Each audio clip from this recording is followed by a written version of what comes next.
Hola jóvenes, buenos días. Lo que veremos ahora en nuestra materia de Introducción a las Ciencias Sociales es el siguiente tema: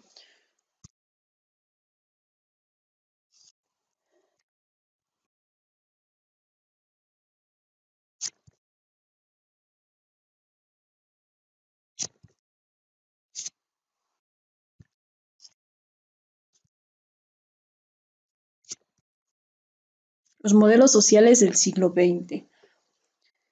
A partir del siglo XX, una vez que ya la estructura social ya hubo una serie de cambios a raíz de la Revolución Francesa, a raíz de la Revolución Industrial, que fueron avances sociales y tecnológicos respectivamente. Empieza a haber una serie de cambios en las cuestiones sociales, es decir, ya estaban un poco más marcadas cada una de estos elementos en la sociedad, lo que era una clase social, lo que era eh, la forma de la propiedad privada, etcétera. Entonces, a raíz de ello, las personas o los pensadores de ese momento, filósofos, economistas, necesitaban establecer las formas en las cuales se podían expresar y explicar de manera teórica cada uno de esos elementos. Entonces empezaron con las diferentes teorías que trataban de explicar el por qué la sociedad estaba cambiando de esa forma y cómo podrían organizarla en relación a todos los cambios que ellos estaban viendo en su momento. La primera teoría, bueno, no la primera, sino una de las más relevantes. Teorías hubo muchas, pero de ahí a resaltar las de mayor importancia o las que mayor impacto tuvieron en la sociedad es otra cosa diferente, que son las que nosotras veremos. El primero de ellos, de esas teorías, es la teoría marxista,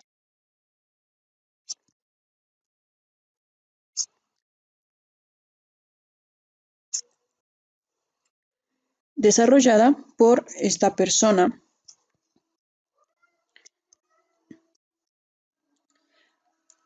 llamado Carlos Marx o Karl Marx,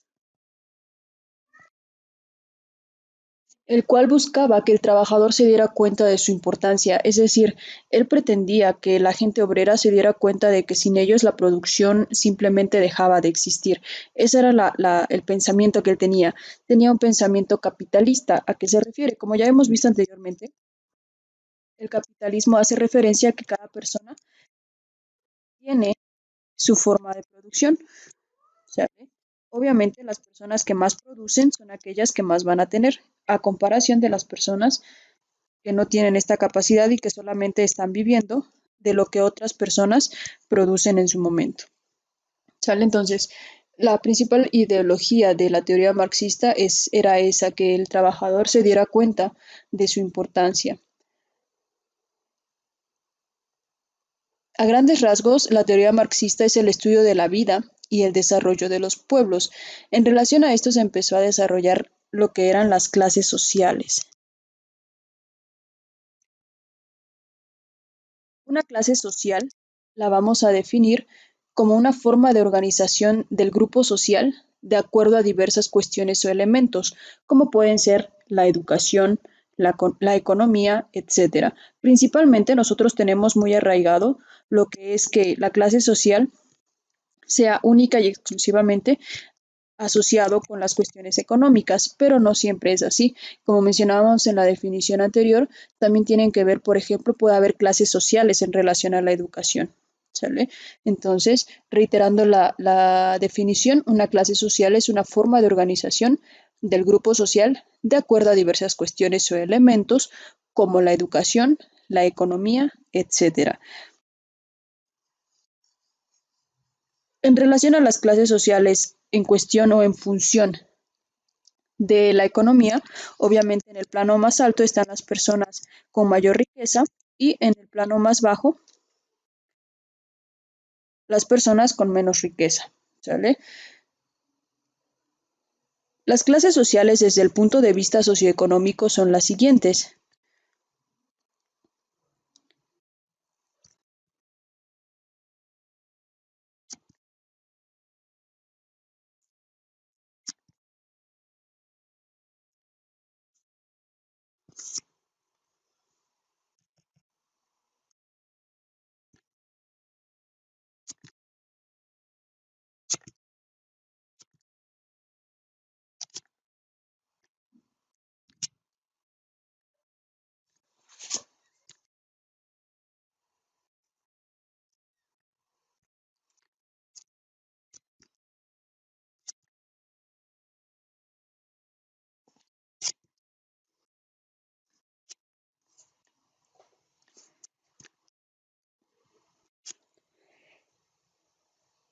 Se va a dividir en tres grandes ramas. Esto fue hasta el siglo XX. Recordemos que ahora ya estamos en el siglo XXI.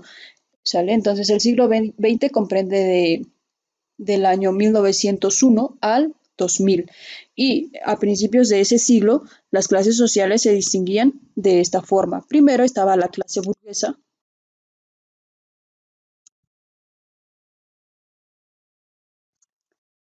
que eran aquellos que tenían mayor riqueza, o la clase rica, por llamarlos con una sola palabra. La clase burguesa eran los dueños de los medios de producción, es decir, tenían un gran capital y esto lo usaban para producir más. Obviamente, al ser la clase burguesa o la clase rica, ellos tenían a su disposición a trabajadores a quienes utilizaban de una forma no adecuada, es decir, los maltrataban o les pagaban poco, etcétera. ¿Sale? Esa era la clase burguesa. La siguiente clase es la clase media. La clase media estaba conformada por trabajadores que quieren alcanzar la cima y trabajan para los ricos. Y por último tenemos a la clase, ve anotando a qué se refiere cada uno de ellos. La última es la clase proletariada, o la prole, en los cuales se engloban a trabajadores pobres, que lo único que tienen por sí mismos es su fuerza de trabajo, su capacidad para trabajar y ocupan el lugar más bajo.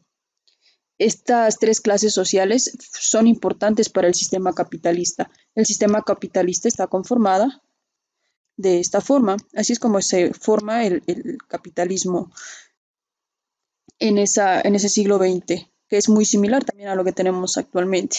¿Sale? Es una fuente de ingreso, que es el dinero que está aquí arriba. Posteriormente están las personas que regulan ese dinero. Después están las personas que controlan a las personas, el ejército, vamos a ponerle aquí así, este es el dinero.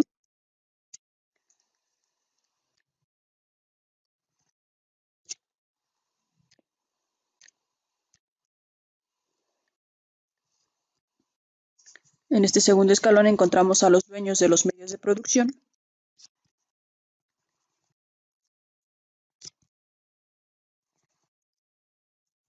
es decir, las personas que controlan ese dinero.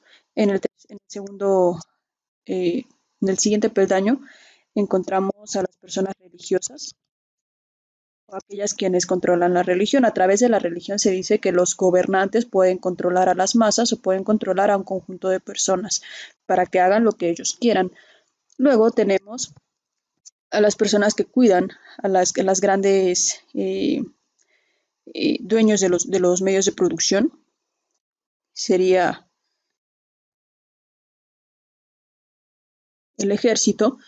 Después están las personas que si bien no son ricas, pero sí tienen cierto estatus social más elevado que las personas proletariadas.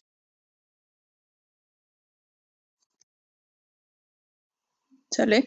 Entonces, así es como se forma lo que es el sistema capitalista. ¿Vale? Capitalismo. Puedes hacer esto en forma de pirámide e ir colocando cada uno de los elementos, o si quieres puedes buscar esta imagen en internet y pegarla en tu libreta y colocarlo de la forma en la que lo estoy poniendo acá, ¿sale? Como se te haga más fácil. El punto es que tengas cada uno de estos elementos, ¿vale? Bien,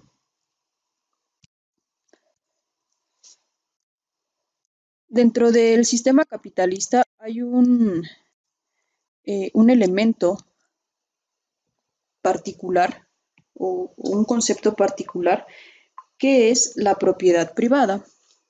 Antes de pasar a lo que es la propiedad privada, me vas a elaborar un pequeño ensayo o una opinión personal de mínimo tres cuartos de, de tu libreta, de una página de tu libreta, es decir, es una página, no una hoja, lo voy a escribir demasiado.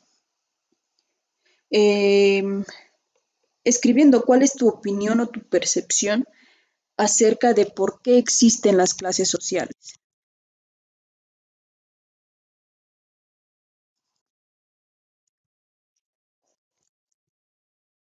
¿Cuál es tu opinión acerca de ellas? ¿Sale? Respondiendo lógicamente de manera primordial esta pregunta. ¿Por qué existen las clases sociales? Va a depender de tu percepción particular. ¿Sale? Puedes decir que porque las personas no trabajan y se quedan donde están, si eso es lo que piensas, o porque el gobierno así distribuye el dinero, o no sé, depende cuál sea tu opinión acerca de la propiedad privada. Y pues nada, esa va a ser tu pequeña actividad. Trata de hacerlo lo mejor posible y no poner cosas que no al caso, ¿sale? No te desvíes del tema principal que son las clases sociales, ¿vale? Mientras ponle pausa a este video, realizas tu actividad, me la envías por privado y yo continúo con nuestro tema del día de hoy, ¿sale? Mencionaba que íbamos a ver acerca de la propiedad privada.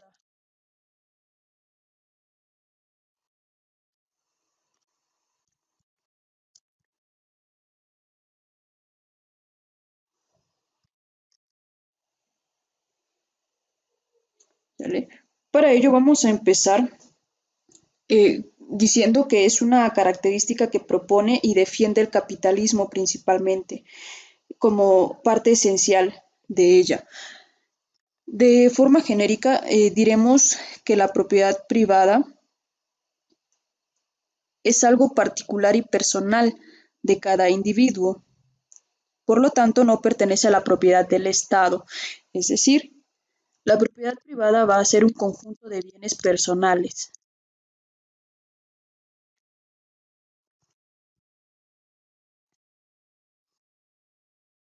¿Vale? Como es un conjunto de bienes personales, entonces indica que el Estado no puede tomar posesión o no puede hacer uso de ese tipo de propiedades. Esta propiedad privada no existía en la antigüedad, es decir, todo le pertenecía al rey o al monarca o a la persona que estuviera a cargo de un pueblo o un lugar específico. Si la persona se moría, la casa no se le quedaba a sus familiares, se le regresaba a lo que era el rey o a la persona, reitero, que estaba a cargo de ese pueblo. Actualmente la propiedad privada es una parte esencial del capitalismo, puesto que menciona que si una persona ha trabajado toda su vida y ha adquirido una vivienda, por ejemplo, esa vivienda puede pasar o puede hacer con ella lo que quiera, incluso una vez que ésta haya muerto. ¿Sale? Si esta propiedad es de esa persona, ella puede hacer lo que quiera con esa propiedad durante el transcurso del tiempo, inclusive más allá de su muerte. Como siguiente tema tenemos lo que es el estructural funcionalismo.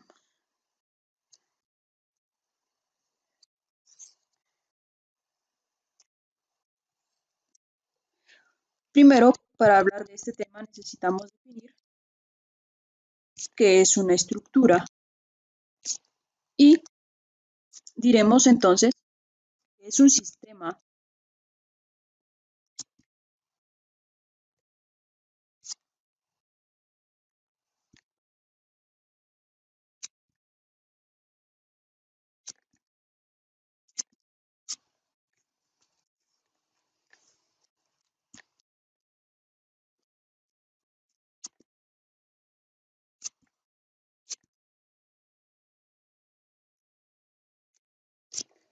en donde todas las partes que lo conforman son indispensables.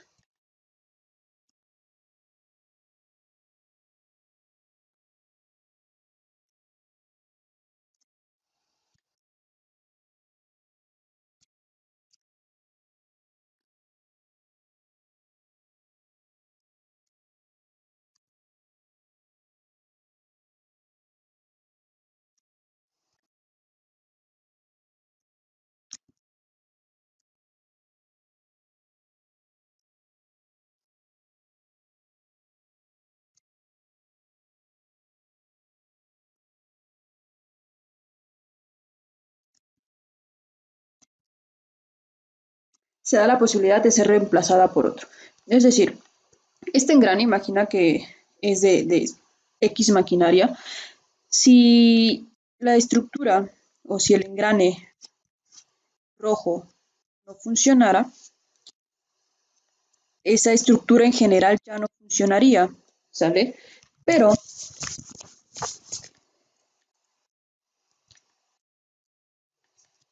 podemos utilizar algún otro engrane de las mismas características para reemplazarla, ¿sale? Entonces, sí es importante y sí es indispensable cada uno de los elementos en una estructura, pero no es relevante, es decir, hay algún otro elemento que puede realizar las tareas que realiza ese mismo elemento, ¿sale? Entonces, si este dejase de funcionar, la estructura no sirve, ¿sale? Toda la maquinaria ya no serviría, pero puede ser reemplazada por alguna otra y que cumpla la función que ésta hacía. Entonces, en un sistema se necesita que todas las partes funcionen de manera correcta y son indispensables, pero no irreemplazables, ¿sale? A este sistema filosófico del siglo XX se le denominó estructural funcionalismo.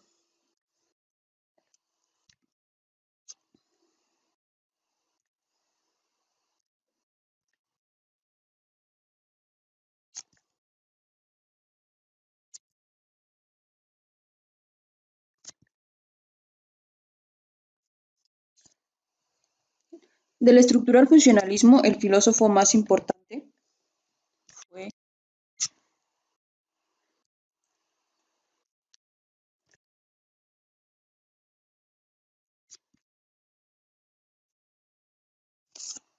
Dalcott Parsons. Este filósofo trató de elaborar una teoría general de la sociedad en donde fuese posible explicar cualquier sociedad en cualquier momento. Ese fue su aporte al estructural funcionalismo.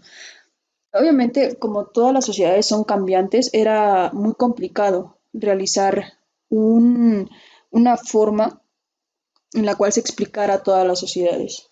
¿Vale? Pero bueno, trató de realizarlo y tuvo resultados positivos en sus investigaciones. Dentro del estructural funcionalismo, eh, se realizaron grandes avances, principalmente para tratar de explicar sociedades de distintos lugares y de distintos países con diferentes culturas.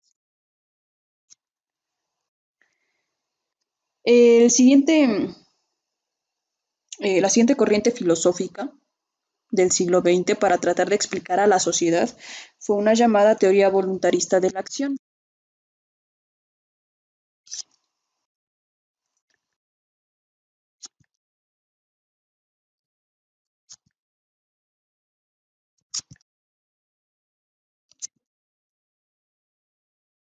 esta teoría voluntarista de la acción, su objeto de estudio era el actuar de las personas desde un punto de vista de un sistema. Es decir, no tanto qué es esta persona, sino qué importancia tiene esa persona dentro de un conjunto establecido. ¿Sale? A eso se refiere la teoría voluntarista de la acción. No le importa tanto el individuo, sino la función que tiene ese individuo dentro de toda una estructura. Ordena sus estudios y presenta lo que considera importante en la acción social. En la teoría voluntarista de la acción se toman cuatro elementos principales. Primero de ellos es la adaptación,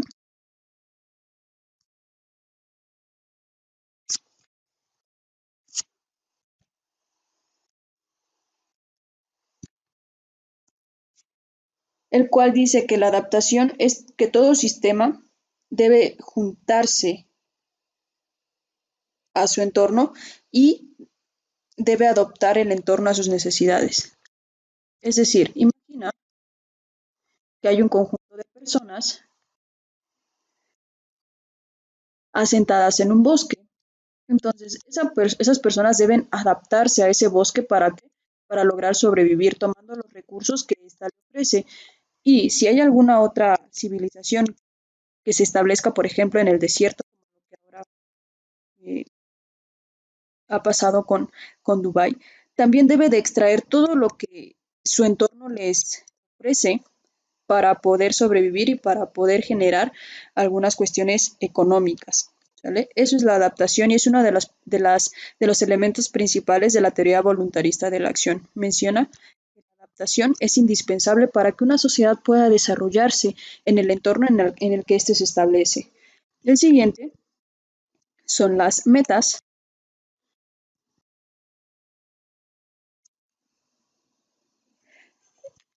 el cual dice que toda sociedad tiene ciertas metas y por lo tanto debe de tener la capacidad social, económica, política, etcétera, para poder alcanzarlas. ¿Sale? Esa es otra eh, de los elementos más importantes de toda acción social.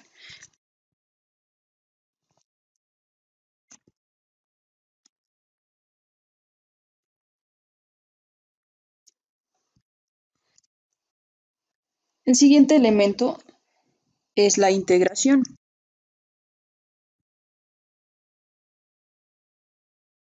en el cual menciona que el sistema debe regular la interrelación entre sus componentes, es decir, en un cierto sistema o en una cierta sociedad se deben establecer ciertas medidas las cuales permitan que entre los individuos que conforman esa sociedad haya una integración correcta.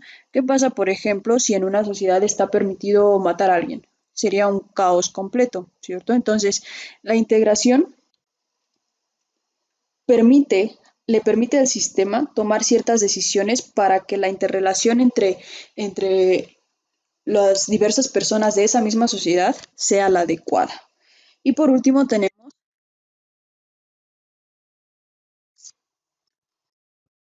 la latencia. La latencia es la motivación que el sistema debe engendrar entre sus elementos. Por ejemplo, ¿cuál es la latencia que tenemos nosotros aquí como sociedad mexicana? ¿O cuál es la motivación que tenemos? Depende de cada uno de nosotros. Por ejemplo, para algunos será trabajar mucho para ahorrar y realizar un viaje, o trabajar mucho para ahorrar y comprarse un nuevo teléfono, o para pagar sus estudios, por ejemplo, o para pagar X o Y situación. Eso es la latencia, es la motivación del sistema. ¿Y cómo lo hace el sistema? Ah, pues si trabajas y haces lo que debes hacer, entonces vas a poder alcanzar cada una de las metas que tú te establezcas. ¿Sale? Entonces, todo eso está regulado por un sistema superior, que es prácticamente el gobierno en cada una de las sociedades. Hay gobiernos monárquicos, hay gobiernos eh, capitalistas, socialistas, etcétera, pero cada uno de ellos tienen estos cuatro elementos para poder regular a la sociedad y la forma en la que la misma sociedad se maneja. ¿Sale? Entonces, hasta aquí le dejamos el día de hoy y nos estamos leyendo por WhatsApp. ¿Sale? Listo, sería todo entonces. Nos leemos por WhatsApp. Cualquier duda, mándame mensaje, porfa.